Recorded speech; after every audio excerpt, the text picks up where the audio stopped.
The Philippines, is it still a good place to live, to retire to? I have lived here 3 trips over the course of a little over 7 years. And one thing I can tell you, if you're bored in the Philippines, it's your own fault. There are so many places to go and things to see. Transportation is very, very inexpensive compared to many parts of the world. Cost of living is reasonable, even though we've seen 8-9% inflation over the last year, I think, like much of the world. Most places in the Philippines are safe for tourists, which is very important. Now, this was a motorbike trip from Carmen up north of Cebu City. Went up to Cebu Safari, big zoo type area up in the mountains above Carmen town, about an hour and a half north of Cebu City, about 40-50 kilometers north. And I'll take you along on this motorbike tour. We're going to go on into Carmen and then go south. I'm not going to put the whole video, I didn't video the whole trip, but you'll get to see a couple towns along the way, some of the traffic, get an idea what the province life is like as well. I'm going to discuss a number of factors that I think might be important in somebody choosing to come here versus going to Thailand, Vietnam, Cambodia, Ecuador, Panama, Costa Rica, Colombia, and so many other choices.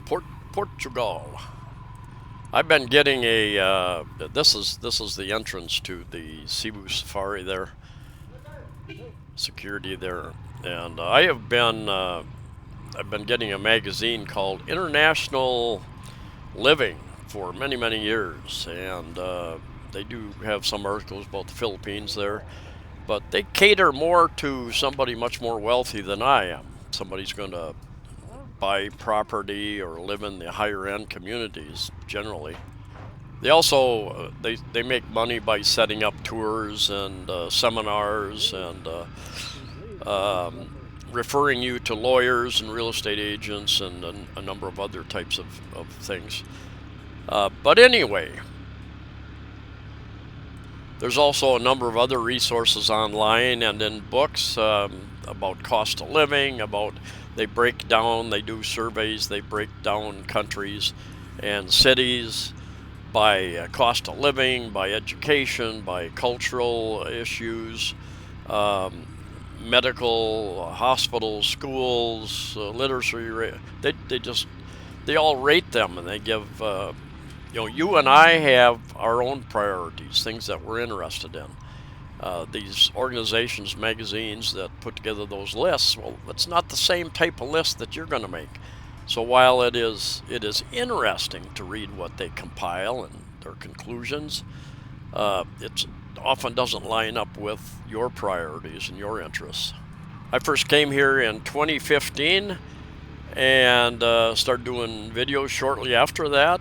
Got a lot of real estate related videos. Real estate agents would grab me in the malls and say, "Come and look at my condo right now." And I would go with them and do videos, and I've got dozens and dozens of videos about condominiums up, some subdivisions, not just in Cebu City. I've been over to Bacolod, Iloilo City, over to Bohol. Talked about cost of living, done a lot of cost of living videos, travel videos, other reviews, news. So if you haven't subscribed, please consider subscribing, and the thumbs up always helps promote the channel as well. Always appreciate it. I have met, in fact, just the other day, waiting for a taxi over at Ayala Mall in Cebu City. Met another, I'm pretty sure he was American. He was sitting, and we started talking, and he said, "Yeah, I'm here. This is my first trip to the Philippines. I'm here checking it out and seeing if it's a place I might want to move to, retire to." And I meet several of those types of individuals from various countries, walking in the malls, different places, meet for coffee in coffee shops, for instance. We all have different ideas what we want, what we're comfortable with, different budgets. Now this is Carmen Town, just coming down the mountain about 9 kilometers and going through the town, going south back to Cebu City. I was going to go to Thailand. I had made up my mind I was going to go to Thailand back in about 2014, end of 2014. And then the more I researched and read, watched videos, I understand that the language issue would be part of the issue, and talking to many people who I've got a couple friends who regularly go to Thailand, and they come to the Philippines and they go back to the US or some other country, and just talking with them that yes, the language is more difficult. Not quite as much in the tourist areas, but even there, a lot of the people just have the basic English down. English is the second official language in the Philippines after Filipino, and it is pretty much used in all legal documents here, which makes it easier. When I went to Vietnam several years ago for a visit, everything was in Vietnamese, as what you would expect. I think in Thailand also. You'll get, although they tell me that a lot of the restaurants in the tourist areas especially will have English and pictures of the food to help you choose. I didn't find that to be the case in Vietnam, although I enjoyed my visit to Vietnam. You will find that English is widely understood, and some people, they're not comfortable speaking it, but they understand it. And there will usually be somebody in an area, even as you get out in the provinces, the countrysides, that will speak English. And I've found some families there'll be the older people speak very good English, and or one or two of the children speak, and young adults speak very good English, and others are not comfortable with it. So let's talk about cost of living a little bit, because that is one of the top priorities for many people. And I for instance have probably an average, would be called an average retirement pension from the USA. And I went over and over and over. I read books, I watched videos about the cost of living here, and went over and over and over budgets to make sure that it would fit my budget to live here. And when I first came here, I went looking for a place to live, a little more long-term, like condominiums, and looked at 6 places. And I thought I would be able to find a place for about 10,000 pesos, about $200 US. And I had a little bit of trouble. I looked at, I think, eight places total in a couple different buildings, and didn't really find anything that I was happy with in that range. I think I paid about 13,000, 11,000 plus condo fees up above that. So a little under 13,000 for my first place. And then the next place I moved to, it was 15,000, about $300. But that included condo fees, not electric and water or internet service. Now you can find, even in the city, you can find a pretty inexpensive place, but most of us would not want to live in those kind of places. You might find a place for 10,000 unfurnished, and then you're going to have to buy some furnishings if that's okay with you. Most studio condos are going to run 15 to 20,000, depending upon location, how nice the area is, the amenities. Does it include internet and or cable television? That will be, of course, nothing is free. If they include that, they're going to include those costs in with the rent, obviously. If you can learn to live, eat like a Filipino, your food costs will be much less than if you're a little more like me and you like your Western familiar foods. Go to S&R food, and Landers, which are membership places similar to Costco around the world. And they've got a lot of imported stuff, even the metros and different SM, even you'll find some imported foods there. Generally, they're more expensive, and we've seen some of those prices go up substantially in the last year. Now, I just read the other day, I think the Philippines has signed on to an Asian free trade agreement that includes, I think, Australia, Japan, and many of the Asian countries. that's going to lower tariffs on many items. So hopefully that will reduce the costs over time, maybe in the next year or two, on some of the imported foods, electronics, various things like that. Transportation is quite cheap if you want to travel around.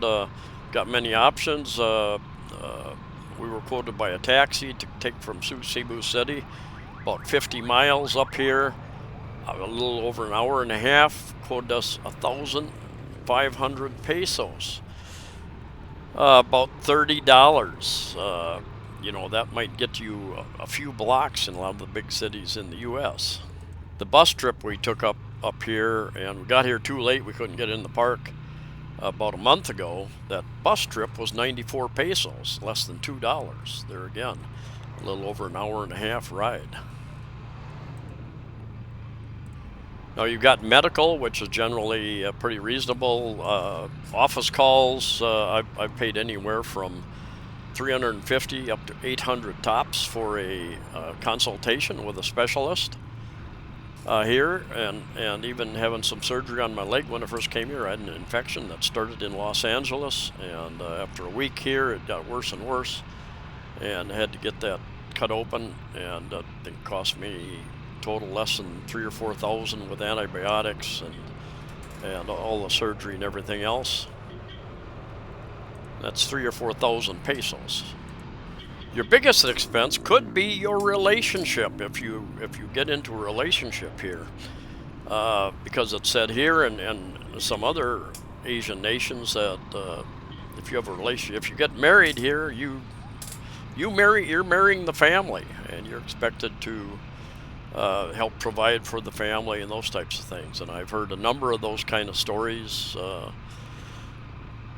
Many years ago, I did a video, how much does a girlfriend cost? It got a lot of views and a lot of comments, positive and negative, and people sharing their experiences. But I finally got enough negative. Filipinos were telling me it was insulting. And anyway, I made that private. I took it down so it's not public anymore. But I have done other videos about cost of living, girls, friends, and other costs of living, for instance. Maybe I'll put a link to that video at the end of this video.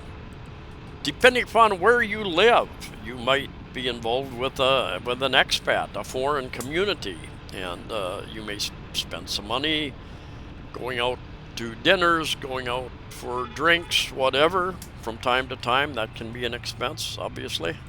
I've met a number of foreigners who live in small towns outside of other medium-sized towns, and they say, yeah, there's virtually no foreigners around there to talk to.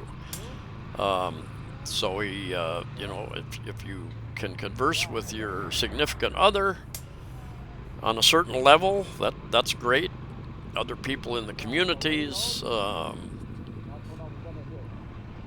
I've had some experience with Filipinos, even ones I do not know. They think that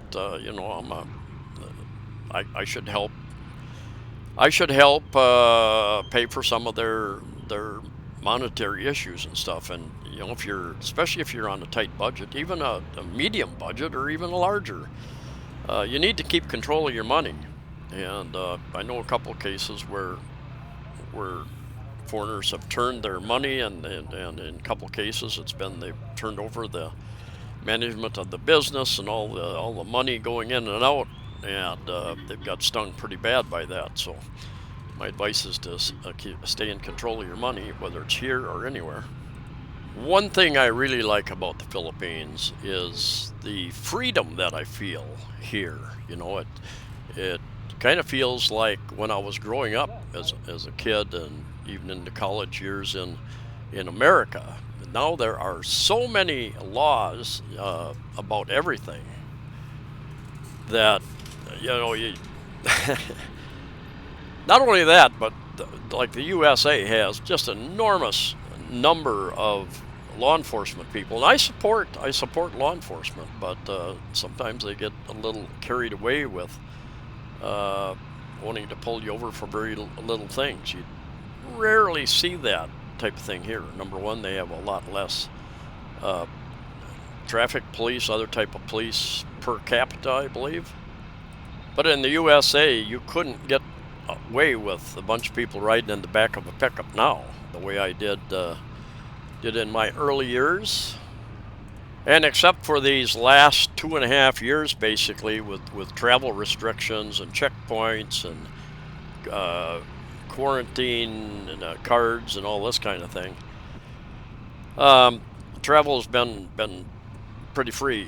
You can get on a ferry, you can get on a plane, and pretty much go any place without any restrictions. Now, I did do a video the other day, and consider the date of this video, where Kamigan Island, just on the north side of Mindanao, still required vaccine cards. I think, as far as I know, the only island in the Philippines, probably one of the only places in the whole world that still requires vaccination documents to be allowed on the island. Culture, the food, and the weather here. Living someplace and being comfortable and happy with where you're living is very important, especially if it comes to retirement time. If you can afford to live there, how can you afford? Do you like the food? Can you afford the food? Can you handle the weather? And all of us like different types of. I meet lots of people here that say, "Man, it's so hot." Even Filipinos, it's so hot, and I'll tell them, "No, it's not bad." I lived in the desert for many years. Las Vegas, Nevada, as well as Phoenix, Arizona area, and I know what hot is. Fahrenheit, 112 degrees in the summertime, and even at night only gets down to 90. So 40 degrees Celsius, something like that. But I adapted to the weather pretty good. It didn't take me too long. The humidity generally is reasonable. If there's a little bit of breeze, it's not that bad. And I've talked to people from Florida. I've been to Houston and Florida and some of the other southeast USA states. And in my opinion, many times it's more humid, more hot there than it is here. And even up in the Midwest where I grew up, it can get very hot, very humid. We had a couple of years when I was in high school, I think, and we were getting a lot of days even over 100 degrees Fahrenheit up there. The food, I'm often asked by Filipinos, do you like Filipino food? And yes and no. I've had some really good lechon, and I've had some lechon I didn't care for instance, that was far too fat. I like more lean meat. Beef is more difficult to find here, especially if you get out of the cities. They don't have a lot of beef available. Lots of chickens, so if you like chicken, occasionally you'll find lamb, but not very common here. Let's see, what else? Your pastas, they tend to put a lot of sugar in their foods. Like their pasta, there will be a Filipino type of pasta and a original type of pasta you buy in the store, and the Filipino type has a lot more sugar generally. They have a lot of different types of food as well. You go into the various buffets, Filipino buffets, and you'll find sisig. Now, the first time or two I had sisig, that was pretty good. But then I had a couple times where I didn't care for it at all. So everybody has their own recipe as well.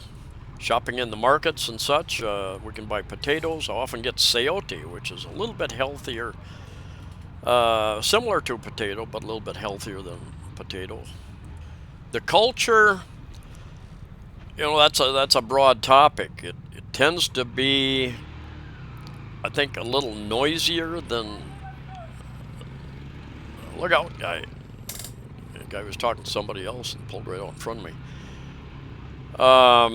Different cities, like Iloilo City, I think, enforces noise laws. Though they're much better than they do over here, but. Very common. Many people have roosters, and they do the rooster cockfighting here. So lots of people. That is a sport that is here, and I think Puerto Rico, U.S. territory, still allowed there. A lot of dogs barking, roosters crowing, karaoke. Kind of reminds me of of Mexico sometimes. Yesterday, I don't know, the barangay, something was going on. They're like 2 blocks away, and I could hear it like they were on my balcony. So they're screaming into a microphone, big speaker, and everybody near them could hear them, probably without them even using the speaker system. But depends on where you live, what direction you're facing, um, those types of things. In America, if somebody's making a lot of noise, especially late at night, you can call the police and they'll go shut them down. Another interesting thing about the culture here is that Filipinos like to do things in groups, and oftentimes I go to a restaurant, go someplace, and you're alone, sir. Why are you alone? You're lonely. No, I'm not lonely. I'm having a great time. I'm okay by myself. But they think there's something wrong. Where's your wife? So it's a different culture, different way of thinking, and they really do things as groups. And I've had a number of expats come here, and they said they invited a couple people along to a dinner or to the beach or something, and it's like 20 people show up. The whole barangay shows up, and they end up buying the whole crew lunch instead of just a couple people they thought. One great thing about the Philippines is it is one of the easiest countries to visit. For most cases, it's a visa on arrival. You don't have to go to an embassy and apply for a visa before you arrive here. It's over 100 countries, I think, are allowed to fly here. And when you land, you go through immigration, and they give you a 30-day free visa, and then you can extend that. Now, under the present system, if you're fully vaccinated, that's one thing. If you're not vaccinated, you still come to the country. And this is in the middle of March 2023, but you need to show a negative antigen test, and that I've done other videos about that. Check with your airlines you plan to fly with. They will tell you what your requirements are at that point in time, because if they won't let you on the plane, you're not coming here. But for the most part, it's very easy to come here, to stay here up to 3 years on a tourist visa. You just need to extend it every 1 month, 2 months, or you're often allowed to extend for 6 months at a time as well, which makes it convenient. There are 13A marriage visas, there are work visas, there are, I think, some type of student visa,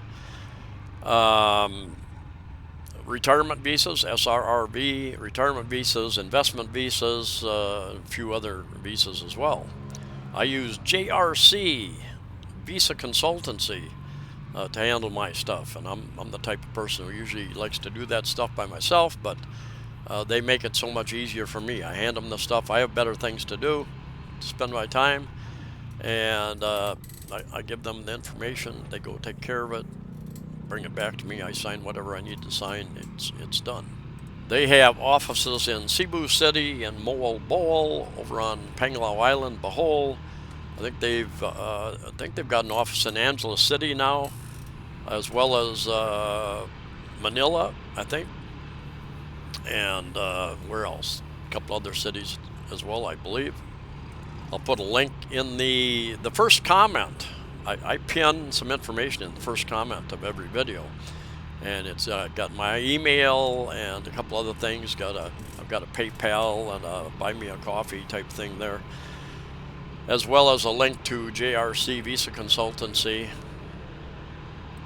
One key to being happy in the Philippines is developing a certain amount of patience and adapting. We've gotten spoiled in the USA and many other countries around the world. Can do much of our stuff online. You order something online, you get it the next day, and it takes me 5 to 10 days to get something if I ordered online. It comes out of Manila to Cebu City. And there are other issues. Takes takes you more time to get things repaired. For instance, a plumber, electrician, a cable company, your Wi-Fi setup. Anyway, patience definition: the capacity to accept or tolerate delay, trouble, or suffering without getting angry or upset. And if you can do that, you're going to be, you have the ability to be happier here in the Philippines. One great thing about the Philippines, Philippine people, is my experience is they're very friendly, very helpful, very welcoming of foreigners in the most cases. Now, of course, I occasionally get comments and say they have somebody has had a bad experience, for instance, but generally, especially if you're friendly, if you're out, if you're friendly, you smile, you say hello, good morning, you will get a greeting back. They don't know what country you're from, what your language is, what your purpose is. So if you're friendly first, 99% of the time I get a friendly response.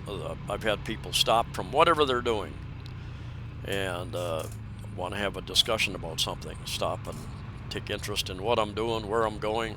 It's not uncommon if you're a male to many times I go into a store and they say, "Where's your wife, sir?" Well, I don't have a wife. Oh, give your number to so and so over here. She's looking. So very easy to meet people here if you want, if that's one of your purposes. Thanks for watching. See you next time.